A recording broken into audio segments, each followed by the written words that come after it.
And we are happy to have today Jeffrey Galkowski from UCL talking about non-diffractive cones. So thank you for the invitation to speak in Wales, I guess, today, right? It's always interesting where one travels by Zoom. So anyway, as Jonathan mentioned, I'm going to be speaking about some work that's partially joint with Jared Wunsch on non-diffractive cones.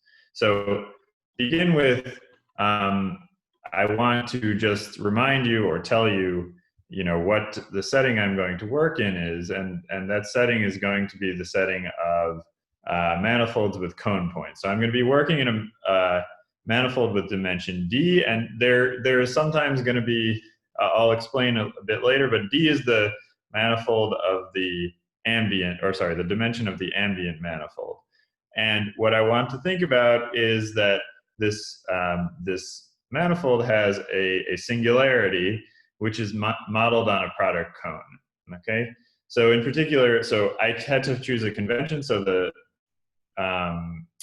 upstairs manifold will have dimension D, the link, this Y has dimension D minus 1. So one chooses a convention and then suffers whatever the consequences are. And this is the convention I will choose. Okay, so what does this mean? This means that I have myself a nice Riemannian manifold, Y. It has some metric, and it's of dimension D minus 1. And then this cone, right, this upstairs cone is given the metric dr squared plus r squared h of y, right? So this is the product cone, right? In particular, this h doesn't depend on r. And you should think that what this does is it identifies, from the point of view of metric geometry, all the points where r is 0, right? So in principle, sort of topologically, you have a whole boundary face there, but from the point of view of the metric geometry, these are all one point. And so if you think about what that looks like, it looks like your the cone. And when I say this in particular, this is the link being the circle, right? So this is the manifold Y. And then the cone is actually the surface of this cone, so the surface of your ice cream cone. And then you can see from the point of metric geometry that, again, all of these points where r is 0 are identified. And this is a singularity from the point of view of Riemannian geometry. Okay, and so this is the setting I want to think about. And what I'm going to do next is just sort of go through a few examples. So let me start with possibly the simplest example, which is when you have the manifold or the link. So this Y I'm going to call the link sometimes is r mod 2 pi z.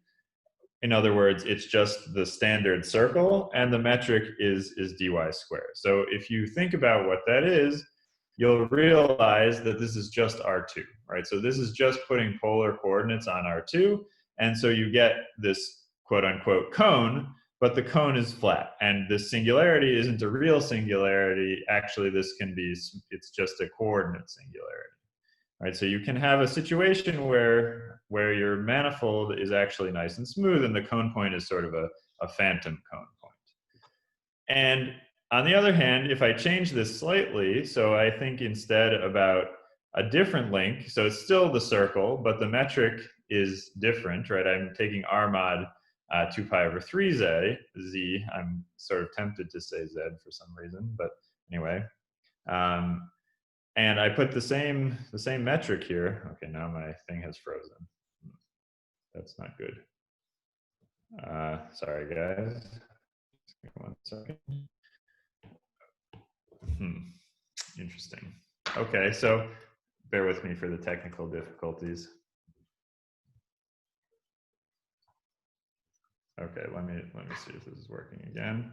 So we have this cone where now the link is a different circle, right? It's a smaller circle, and that's not R2. So the size of the link matters. It's not just up to scaling, it really matters what size this is, and this is indeed this ice cream cone we saw a moment before. And there really is a singularity at r equals 0 here. Okay, you can have other things. You can, for instance, put y to be some closed interval, and h be, again, dy squared. And if you think about what that should be, it's just a wedge with angle theta, so that looks like this, right? So this is now, of course, a manifold with boundary, right? And it's just this nice wedge here. And once again, here's the point where the singularity, the sort of cone singularity happens. Okay, and you can do many more things. For instance, you can think of the exterior of a convex polygon as a manifold with cone points, provided you do some gluing of two copies together. Okay, so you can have lots of interesting geometry here. You can, for instance, take a corner in higher dimensions and so on. And so I'm going to is be... is y always a compact? Y is going to always be compact. In fact, for the rest of the talk, Y will be a smooth compact manifold without boundary. Okay. So you can do lots of interesting things also with the boundary, but for me, I'm going to think about smooth compact without boundary. Okay, and now what you might be interested in studying on such a manifold is, what does the wave equation do, right? So if I have a manifold with such a singularity, for instance, as I'm studying waves outside a convex polygon, what do they look like? And so what I'm going to do is I'm going to take the Friedrichs extension of the Laplacian from CC infinity. So this is a nice self-adjoint operator. And I want to understand, what do solutions of the wave equation look like on this manifold? Okay, and what am I going to be thinking about when I ask, what does this look like? Well, one thing I'm going to be asking is, how do singularities propagate? And I'll talk a little bit more about what I mean by this in a moment. I want to think about how waves might decay if you have a non-compact manifold. Again, sort of my example I have in mind is the exterior of some convex polygon. And you might want to know if you can detect these cone points. So if I look at the wave equation, can I tell if there's a cone point there? I mean, can I always tell? Okay. And so I'm going to start by reminding you what the wavefront set is, in case anyone's not familiar with this. So what I want to do is just give you an idea of what it means to have a singularity and what kind of singularities we're talking about. So let me just start with a physical point singularity for my function u in Rn. And I'm going to always be thinking about what it means to not be a singularity, just because this is an easier thing to state. So what it means for x naught to be not a singularity, right, is that you take some smooth compactly supported function such that psi of this point is 0, and you ask that this, when I multiply u by psi, I'm in Hn for any n, right? The Sobolev space Hn for any n. So it is reasonable to think that this means you're sort of smooth at this point, because, well, if I make the support of this psi is small enough, then I'm only seeing sort of bad behavior at x naught. Okay, and you might also think, what does it mean to be not a singular momenta for your function? And in this case, I should look on the Fourier transform side and do something similar, right? And so in this case, I'm going to take, again, some smooth compactly supported function, this time on the sphere. I'm going to ask that psi naught be a point where this function is 1. And I should be able to find such a phi so that this thing here is rapidly decaying. I mean, I'm of course using the fact that decay on the Fourier transform side is the same as regularity on the physical side. Right, and this is telling me, okay, in which directions can I differentiate, right? If I'm going off to infinity and psi in some direction, that's like being able to differentiate in that direction. Okay, and now, so what is the wavefront set? When is a point x naught psi naught not in the wavefront set? And I'll write not in wavefront set of u. Then I'm going to be able to find two compactly supported function, one which I'll think of on the physical side, one which I'll think of on the frequency side. And I'm going to be able to find them such that when I take the Fourier transform of the physical one multiplied by psi u, this one decays in the direction of psi naught. So this is saying that locally near x naught, I'm differentiable as smooth as I like in the direction of psi naught. Okay, and I'm going to need something a little bit finer than this. What about singularities which aren't sort of infinitely smooth, but are just have some level of smoothness? And then you can go through all of these definitions and you can say, okay, what should that mean? So what does it mean to be S singular at a physical point? All it should mean is that I change this N to an S, right? What does it mean to not be an S singular momenta? Again, I change this N to an S. And what does it not mean to not be in the S wavefront set? So I'll write like this. It means that, again, I change this S to, or an N to an S. And right, so this means that I have S derivatives in L2 in the direction of psi naught near the point x naught. That's how you should think about this. Okay, so this is sort of a slightly finer notion of singularities than the wavefront set. The wavefront set just tells you, do I have singularities at all? This one tells you, do I have singularities at a certain level? Okay, and it's in terms of this wavefront set that I'm going to think about describing the singularities of my solution to the wave equation. All right, so let me tell you, just, I'm sure many of you are familiar with this, but let me give you sort of an example that's going to play an important role throughout this talk, or towards the end of the talk. So I'm going to take some smooth compact submanifold inside a manifold M. I'm going to look at some derivative of the delta function on this submanifold. So if you want a derivative of the volume measure on the submanifold, and I'm going to ask, what's the wavefront set? So the wavefront set, as many of you will know, right, is just all the directions which are conormal to this submanifold, right? So this is the wavefront set. When I differentiate normally to the submanifold, I have a problem, right? That's not a thing I'm really allowed to do from the point of view of standard differentiation. Right, and you might also want to know, okay, what is the sort of S wavefront set? And the point here is that if I change S, I'll go from having this whole conormal bundle to having no singularities, right? We know, for instance, that the delta function in dimension 1 is almost an H minus a half. Okay, maybe I forgot a minus, I think. Sorry about that. There should be a minus here. And we know that if I'm above that, I'll see this whole conormal bundle, but if I'm below this minus k over 2 level, then I'll think this has no singularities at the level of S.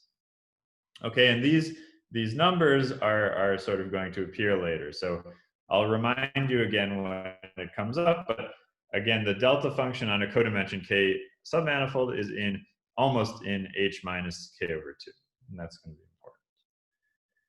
Okay, and so now we are in a position where we can talk about how singularities travel when you solve the wave equation, right? And we can think about that in the setting where we have a cone point. Okay, so let's try to think about that question. If I have a solution to the wave equation on a manifold with cone points, how do the singularities propagate? Okay, and so actually, I should have hidden this before, but so if you don't have a cone point, we know from the standard propagation of singularities result due to, for example, Hormander, that singularities will propagate along geodesics, and they'll be maximally extended geodesics, right? So if there's no cone point, then I'll have singularities along. Okay, this is going to disappear in a second anyway, so maybe I shouldn't write. So no cone point, then I'll have singularities propagating along a maximally extended geodesic. So just they keep going, and if you have a singularity anywhere here, it continues along. And indeed, if you have S wavefront set anywhere here, you have S wavefront set everywhere here. Okay, so how does this change when you have a cone point? I'm going to need a few definitions. So the first thing I want to define is what's called a diffractive geodesic. So a diffractive geodesic should be any geodesic which is sort of a standard geodesic away from the cone points. And when it hits the cone points, it should be continuous, right? So what does that mean? That means that if I have a cone point and I think about what a diffractive geodesic looks like, well, it should be a standard geodesic. So you can imagine here's my standard geodesic. And unfortunately, this geodesic runs into this cone point. And okay, so sorry, let me. It runs into this cone point, and what happens is that as long as I start again from this cone point and go in some direction, that's allowed. That's a diffractive geodesic. Could go in this direction, could go in that direction, could go back in this direction. All of those are diffractive geodesics. You might also think about what is a geometric geodesic. So this is going to be the limit of sort of geodesics which avoid the cone point, right? So what does that look like? So for instance, this is a geometric geodesic. That's what you think of as a normal geodesic, a standard geodesic. It avoids the cone point entirely. So it doesn't sort of feel the cone point at all. You could have one that's closer. You could have one that's closer still. And its limiting guy is also a geometric geodesic. So this one in particular goes along the same path as this diffractive geodesic did, but this time it continues as though, you know, it's a limit from in the interior of the manifold. So this is somehow what you would want to think that a geodesic is if you weren't, you know, if you didn't realize there was this singularity here. It's the limit of things which avoid the cone point. Okay, and then I'm going to want to know of strictly diffractive. The limit is necessarily always the same, regardless of which direction you're approaching from. No, that's not true. It depends on the geometry of the cone point. So for instance, if you have, it could be that if I approach somehow this way, so if I have geodesics which are coming in here, sorry, my drawing is not great, but you could imagine that this comes somehow like this, right? And this one could spit out in a different direction. Okay, so no, it's not true that there's just one. There's a propagation. They can split. Okay, but and then so if there are two possible limits, what is the definition of geometric geodesics? Any of them or none? If it's any limit is a geometric geodesic. Any limit is geometric. Okay. Yeah. So yeah, diffractive is anything which is continuous, geometric is anything which is a limit, and strictly diffractive is anything which is continuous and is not a limit. Yeah. So in particular, it's all of these guys which are not limits. So I can imagine a situation where indeed there is just the one, and then it would be everything but this green one. But you could have situations where there are more. Okay, so I mean, partly it's my poor ability to draw in sort of two dimensions, but anyway, you can have, again, diffractive geodesics. That's everything which is either geometric or hits the cone point and goes off in some other direction. You have geometric geodesics, which are limits of geodesics which don't hit the cone point. And you have strictly diffractive geodesics, which are diffractive geodesics that are not limits of geometric geodesics. Okay, and so you have these three different types of geodesics which are going to play a role here. Okay, and so how do singularities propagate then? Well, there's a theorem due to Cheeger and Taylor in the product case, and then Melrose-Wunsch in the general situation. And what it says is if I have a manifold with cone points, and I have a point in the wavefront set, then there is a diffractive geodesic through that point, and such that that diffractive geodesic is in the wavefront set. So in other words, singularities propagate, and they propagate along diffractive geodesics. I can't say that, you know, this is, there are many possible diffractive geodesics through a given point. All I'm saying is there's at least one, right? So if you have singularities somewhere, then there is a diffractive geodesic where you have singularities. And moreover, one knows that actually the geometric geodesics are the strongest ones. So in the sense of somehow almost in the sense of S wavefront set. So strictly diffractive geodesics cause weaker propagation than geometric geodesics. So I'm not going to be that much more precise about this, but again, this is to say that if I have a singularity here on this geometric geodesic and it comes through, then it will produce a relatively strong singularity here and possibly a weaker singularity here. So yeah, okay. Okay, you can't see what I drew. Let me try starting the sharing again. I don't know why this is struggling today. Okay, so again, you can have singularities coming in, and here you have, in principle, a strong singularity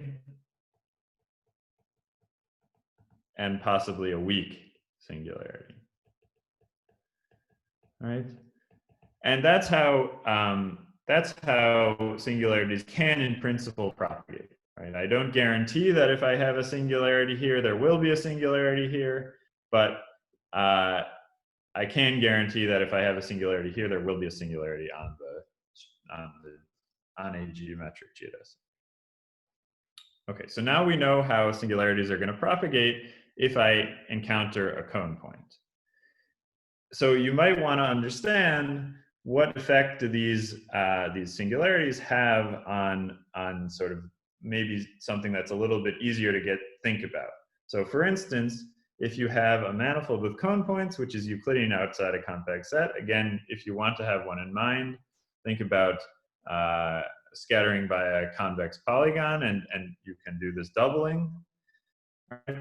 And you ask yourself what happens when you solve the wave equation with a compactly supported right-hand side.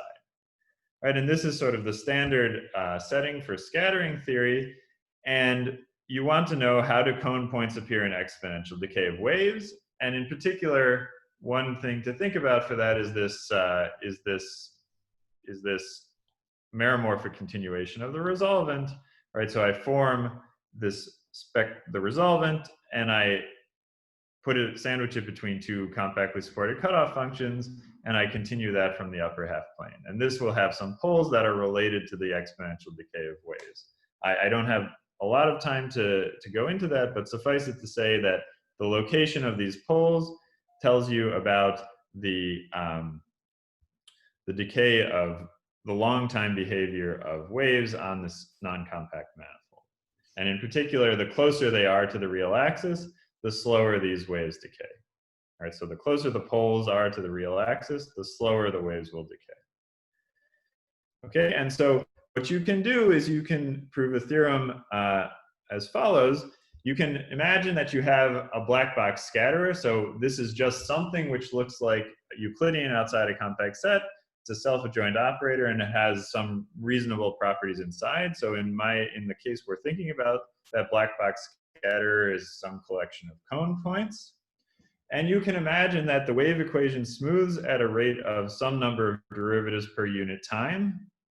And then you can prove that in general you have some logarithmic resonance-free region given by exactly this rate of decay. So again, if you smooth at d derivatives per unit time, then you have a logarithmic region free of resonances that's given by, with leading coefficient, given by this rate of smoothing. So I should be thinking about my meromorphic continuation. So here's imaginary part of lambda, real part of lambda, and then I have here a resonance-free region, which is given by minus d log real part of lambda, and I know that all the poles of my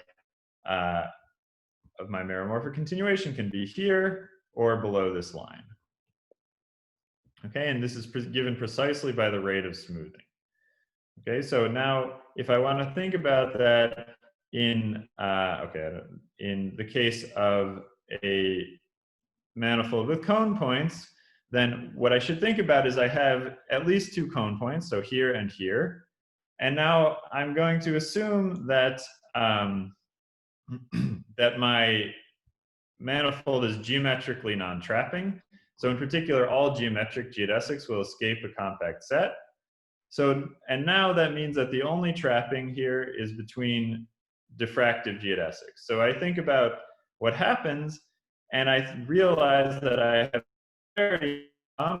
maybe they hit this cone point and now they're diffracted, right? So they come over here, they hit that cone point, most of it will go away, they're diffracted again, and now you have this repeated diffraction going back and forth between these two cone points. And that causes some, in principle, some resonances to appear, right? So again, the theorem, if you sort of either use this general theorem where you know the smoothing rate, or there's some work due to Basque and Wunsch or Wunsch-Hilaire for specifically cone points, what you can get is you get that you have resonance-free region, and now you know precisely the size of the resonance-free region. It's given by this d-1/2L, which is the rate of smoothing here.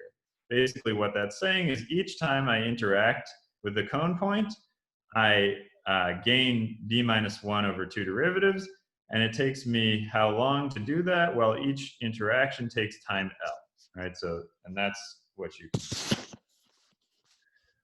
Okay, so now it's nice to know that these singularities, at least if you understand the rate at which singularities escape, you understand the location of the resonances from the point of view of you can control from above how close they can be to the real axis. So you have some bounds on how close to the real axis they are. However, it would be nice to know that there really are resonances there.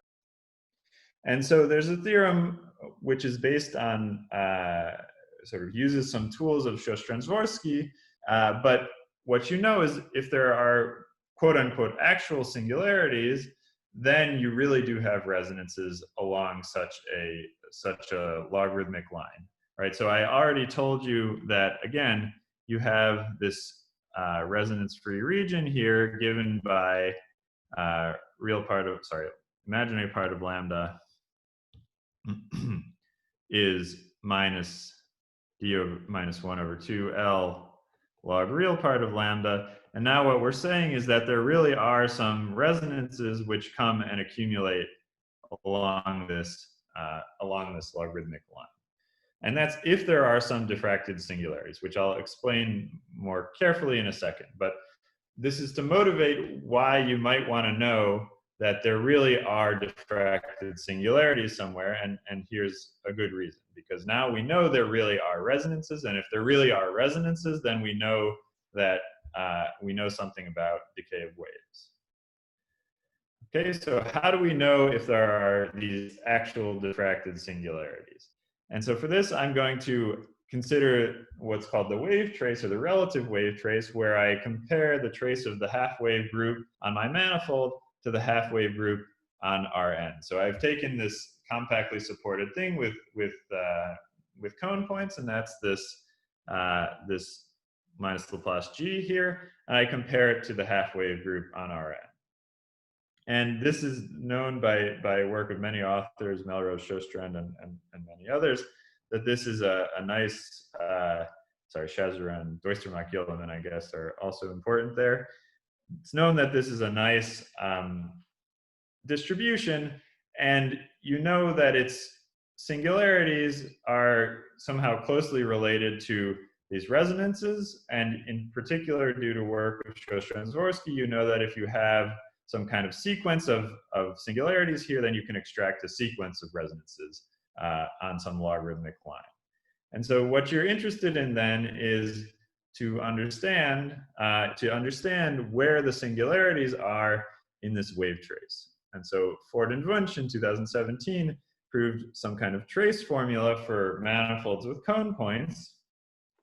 And what happens is that each closed diffractive geodesic of length t produces a singularity in the wave trace, okay? So I imagine I have a closed diffractive geodesic of length t, and it goes through some sequence of points here, alpha I. And what happens is you'll get a conormal distribution at t with some symbol. And the symbol is given by a product like this. It's not so important exactly what the form is, but what is important is that there is what I'm going to call a diffraction coefficient, which is given by the kernel of this operator here. Okay, so let me sort of draw you a picture of what this looks like, right? So I have these 3 cone points, and I'm imagining I have a diffractive geodesic going through these 3 cone points. So what happens is I measure the diffraction coefficient going from this point to this point on the link y, right? So I'm thinking that this circle here is the link y, and I measure the diffraction coefficient going from this, oh no, green is bad, going from this purple point to this yellow point. You can discover via the method of images, because you can relate this back to Rn itself. Okay, so there are lots of situations where you have cone points that don't produce diffraction.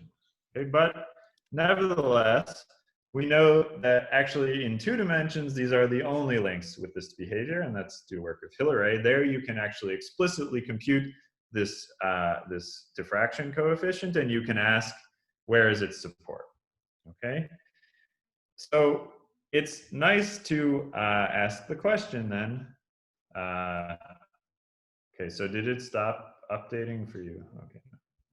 So it's nice to ask the question then, are these the only non-diffractive links? So basically, are nice quotients of the sphere the only non-diffractive cone points? So that's the question I want to think about for the rest of the talk. Right? So when do we know there are these diffracted singularities? Well, when this diffraction coefficient is non-zero, then in particular there are diffracted singularities. Okay, and so I'm going to just make a definition, which is that a cone point is non-diffractive if strictly diffractive geodesics do not carry singularities. So you'll notice that I had this this kernel, right? Namely, the kernel e to the I pi square root of minus Laplacian plus some m square, and I evaluate this at q in and q out, or the other way around perhaps. And this is my diffraction coefficient. Now, of course, there are some places where this diffraction coefficient is singular, and so evaluating it like this makes no sense. In particular, if q in and q out are connected by a length pi geodesic, then this will make no sense, right? This will be a singular distribution. And so those are exactly the diffractive geodesics. It's exactly the one on the link, they're connected by time pi geodesics, right? So if I'm upstairs and I come in here and I have my link, right? And then I go inside the link and I flow by a time pi geodesic, then this will be a diffractive geodesic. But of course, I might also flow by a time pi geodesic in this direction and also get a diffractive geodesic, or sorry, a geometric geodesic, excuse me. So both of these are geometric geodesic because the point where it goes into the link is connected to the point where it goes out of the link by a time pi geodesic inside the link, right? So in other words, this length here is pi. Blue was a bad choice. So pi. And this length here is pi inside the manifold. But you should think that upstairs, what this looks like is that I came in, I hit the cone point, and then I spat out either in this direction or in this direction. This is sort of what it looks like inside M, and this is what happens on the right. This one here is what happens if you blow up the cone point. Okay, is that something is non-diffractive if all strictly diffractive geodesics do not carry singularities. In other words, the only singularities I see are the ones here which are connected by time pi geodesics. Okay, and so what does this theorem say? It says that if I have a manifold of dimension d with cone points, and alpha is a non-diffractive cone point, okay, and unfortunately we have to assume that the link be real analytic, then what you know is that the geodesic flow on this link is periodic with period 2 pi. In other words, it's a Zoll manifold with period 2 pi.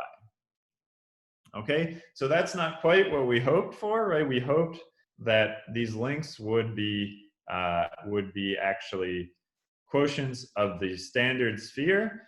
Okay, so we can't do that in general, but if we're in dimension 3, that is the link is dimension 2, then if y is real analytic and non-diffractive, it is indeed the sphere, or RP2, with its standard metric, right? And here, when I say standard metric, I don't mean up to scaling. I really mean the sphere of radius 1 or its quotient. Right? Again, the scaling here matters. Okay. So, and we have natural conjecture, which is that if you have a manifold with a cone point and it's non-diffractive, then that cone point should be a quotient of the unit sphere by some fixed point free action of a finite subgroup of the orthogonal group. In other words, this is a cone point which, by the method of images, roughly speaking, you can get back to Rn. Okay, so that's the natural conjecture, and we're able to prove that in the analytic category in dimension 3, and something weaker in sort of higher dimensions. So for the rest of the time, then, I'm going to try to tell you about how this proof works. Okay, and what's the key observation? The key observation is that if you have a non-diffractive link, then the support of this diffraction coefficient, remember I told you this is a distribution and it has some singularities, and what you know is that if you have a non-diffractive link, then the support of this diffraction coefficient is actually equal to its singular support. And that's quite a strong condition, it turns out, right? So remember, the singular support of such an operator is along those points which are connected by time pi geodesics, and what I'm saying is that if I'm non-diffractive, then indeed the singular support of this guy is equal to its support. So one should think about where, right, so I will remind you once again, one should think about where exactly the singular support of this thing is, and more precisely where the wavefront set of this distribution is. And the wavefront set is on those points which are, again, connected by a time pi geodesic. So if I flow time pi from y eta, I should get to xc.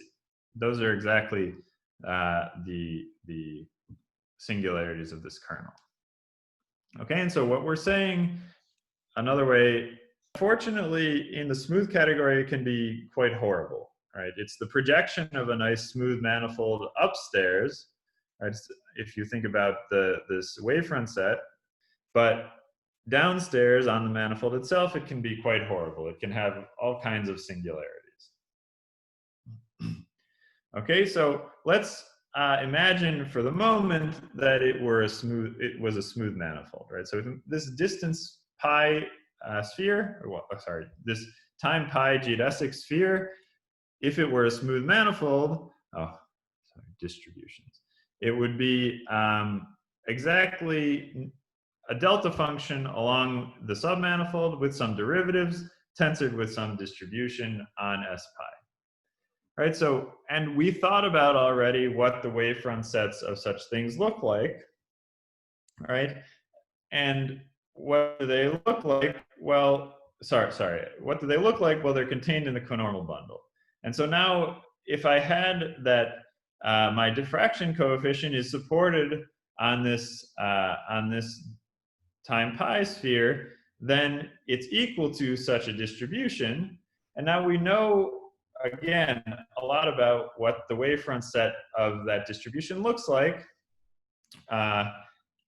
Well, it would look like that the wavefront set of dy is contained in the conormal bundle. Okay, so I'm cheating a little bit here. I'm assuming that U is smooth to say this. Okay, and we'll see in a moment that that is indeed the case.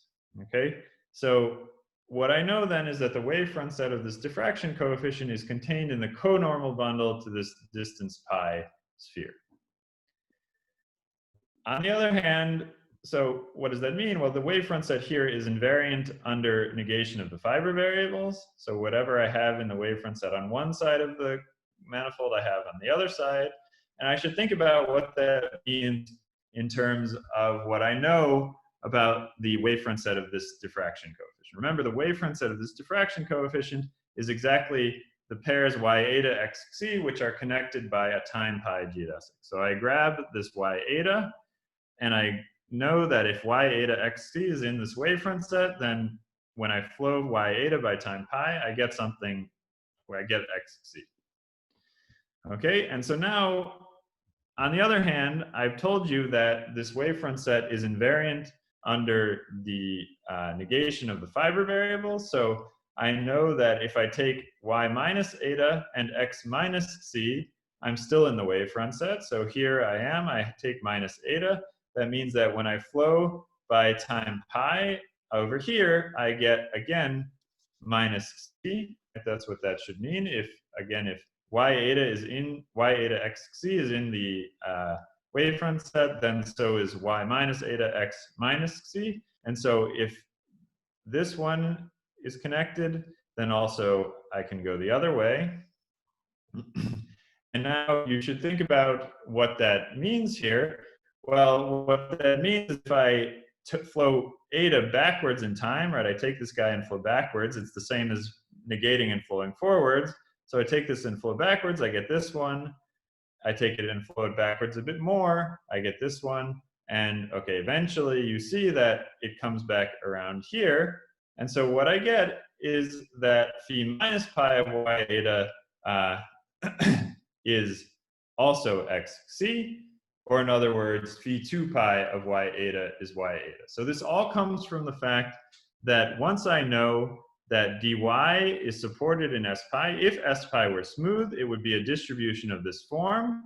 Okay, using exactly what we know about dy, it would mean that this is actually a smooth function here, and then I would have invariance under negation of the fiber variable. And once I have invariance under negation of the fiber variable, then I see that these loops are all closed, right? So I have that phi 2 pi of y eta is y eta for every point y eta, which is on the right projection of this wavefront set.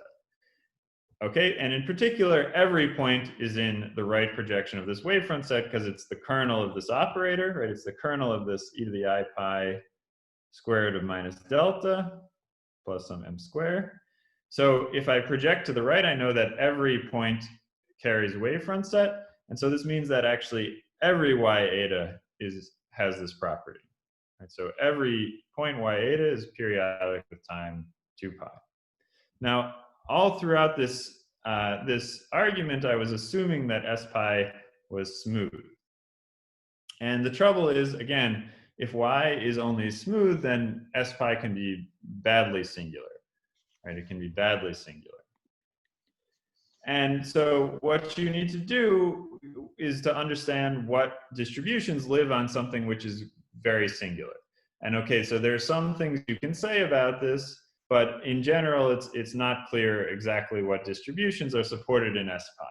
And so you need some extra structure, or you'll want some extra structure. In particular, we're going to use the analyticity of y to see that this sphere is then sort of mostly a smooth manifold, right? It's a stratified manifold, and so it has a big piece of embedded submanifold inside, right? It's a nice stratified space. And once you have that, you know that actually a dense set of geodesics are closed with length 2 pi, and hence all of them are, right? And you use analyticity one more time there. Okay, so this is how you prove that every analytic link, which is non-diffractive, is Zoll with period 2 pi. And now it's sort of neat how you can get to the conjecture in the three-dimensional case. So what do you have to use to your advantage when you're in dimension 3? Well, one thing you have is that you know the kernel of this dy, and you know it has an h-1 type singularity. In particular, it has wavefront set -1, but nothing lower, right? So its wavefront set -1 minus epsilon is empty, but its wavefront set with -1 is non-empty. Okay, so what that means in particular is that s pi can't have a codimension 1, right? Because remember, if it had codimension 1, it looks like a derivative of some delta function along s pi, and this thing is in h-1/2 minus alpha, right? So this is a half integer, whereas this is an integer, so it's not allowed. Okay, So that means what? Well, that means S pi has codimension 2. That's the smallest it can possibly be. And in other words, you know that for every x in your link, there's a y in your link, so that every single geodesic coming from x ends up at y, right? So that's what it means in dimension 3 to have codimension 2, right? This is sort of a maximally degenerate situation. It's the situation that all the geodesics coming from the point x end up at the point y. And then there are actually just two cases. Either, so again, if you have a Zoll manifold in dimension 2, then it's either diffeomorphic to RP2 or to S2. And moreover, I now have this property that if I go time pi from any point, in any direction, I get exactly 1 point, right? It doesn't matter which direction I go in. And that turns out to be a very, very strong condition. So let's think about the case where y is diffeomorphic to the sphere. Again, I remember that y has 2p pi periodic geodesic flow. And I will assume that then it has minimal period 2 pi over k. That's without loss of generality, right? So I can always extract this minimal period. And what I know is that if by work of Gromall and Grove, that actually in this case, in the case of y being diffeomorphic to S2 and being a Zoll manifold, all geodesics are simply closed with period 2 pi over k. That is, they don't self-intersect for times less than 2 pi over k. Okay, and that gives you what you need. So in k odd, you'll notice that actually phi pi of x is phi pi over k of x, which is not x, right? And what that tells you, together with the simplicity of the closed geodesics, is that phi pi over k of x is the cut locus of x. In other words, every x, the cut locus of x is exactly a single point. So this means y is what's called a Blaschke surface. Exactly, so the conjugate locus of your point is always at the same distance, and it's exactly 1 point. So by the resolution of the Blaschke conjecture, you know that y is S2 with its standard metric up to scaling. And then to get the correct scale, you just use some numerological trickery. Okay, so I'm not going to say exactly what that is, but suffice it to say that you know the spectra, the Laplace spectra of the sphere. You can then plug that into the diffraction coefficient and realize that that nothing bad could happen to you. Okay, in k even, now you lose this, right? What you're going to have is that phi pi of x is equal to x itself, right? Because it's, again, pi over L periodic, so I'll get that phi pi of x is x. So what it means is I now have a time pi periodic flow. I'll realize that another thing I get from the fact that phi pi of x is x is I get that this diffraction coefficient is just multiplication by some function. Again, I'm using two things. I'm using that phi pi of x is x, so I know where the singular support of this thing is, and it's a non-diffractive link, so I know that it's the support of the kernel of this guy is equal to its singular support. In particular, this thing is a multiplication operator, right? And now what that means is if I plug in a Laplace eigenfunction here, I realize that I have something like this. So for every Laplace eigenvalue, I know that I have this equality. And then that's, again, a strong condition on the spectrum of this link. All right, and there's some nice precise understanding of Zoll spectra due to Doister, Gilliman, Weinstein, and Kalenda-Verdier and Zeldich, which tells you exactly what the structure of a Zoll manifold, the Laplace spectrum on a Zoll manifold should be, and you, again, apply some numerological trickery. Right, so this cannot happen. Right, and then you're done when you're with S2, and you just have to think about RP2. And so fortunately for us, Lynch, Schmidt, and Green did the hard work once again. And what you know is that if y has a periodic geodesic flow, then y is actually RP2 with its standard metric up to scaling. And then you're in the position where you can use the same type of numerological trickery, right? Because again, you know the spectrum of RP2, you know the spectrum of all scaled RP2s, and you realize that this is incompatible unless it's the standard RP2. Okay, so I will actually stop there. Thank you for your attention. Thank you.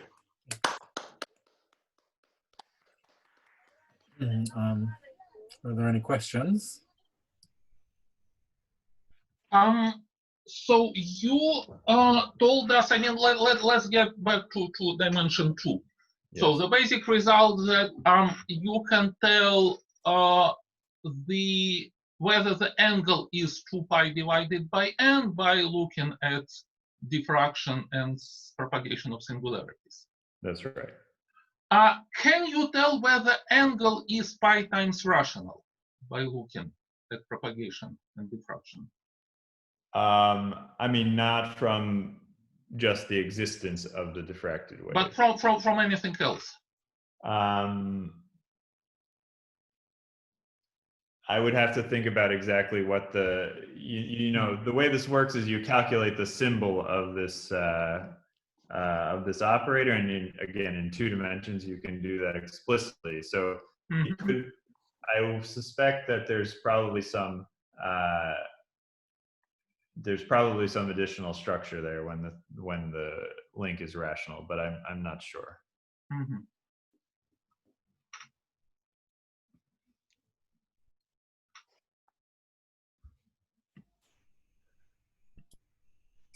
Any other questions?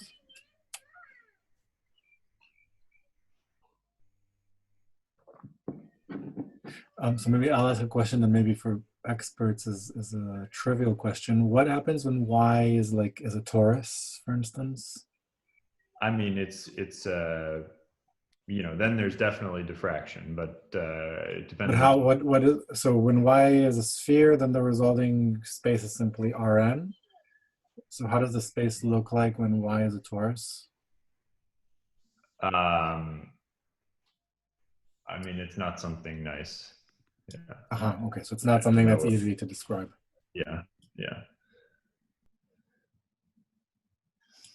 Well, maybe I will ask another question. So I guess there is some activity on telling what happens when Y has singularities itself. Yes. Can you tell in this situation when you, I mean, when similar effects happen? I mean, let's say, does your result hold if you allow Y to have singularities? So, I mean, provided that you have right, the things we need to understand the wavefront set of this Klein-Gordon propagator. And you need to know that the link, sort of this time pi flow time pi sphere is sort of nice enough. I mean, if you know those 2 things, then everything goes through. So I believe, for instance, if you have a link which has, say, some boundary, and you're looking at points which are, you know, reasonably away from the boundary, then you're in good shape. If you sort of come in along the boundary face, I'm not so sure. But if you're coming in on directions which are not tangent to the boundary face, then you should be okay. Well, okay. So what I'm trying to find out is the following. So suppose Y has boundary, right, and then you put Dirichlet or whatever conditions. And suppose it also could have, let's say, Y is dimension 2, and it is allowed to be a polygon, so to have also conical singularities. Now, so there are special cases when your actual cone is a wild chamber, right? So you start reflecting and you cover all R3. Yes. And then your propagation of singularities is straightforward. It's like what you described. I guess. I mean, there are only geometrical propagations. Yes, yeah. Do you think that similar result could be true that those are the only situations when all propagation is geometrical. I suspect so, yes. I mean, certainly I would expect that whenever you have a non-diffractive link, it has this property that all of the, whatever the relevant flow is, those things should be periodic with period 2 pi. So that's already very special. And then you would expect that really it has to be a quotient of something with a smooth structure. Now, I mean, even in this relatively simple case, that seems to be quite hard to prove. I mean, we had to draw on all these very deep results from you know, the Blaschke conjecture, but I would expect that to be true, yes.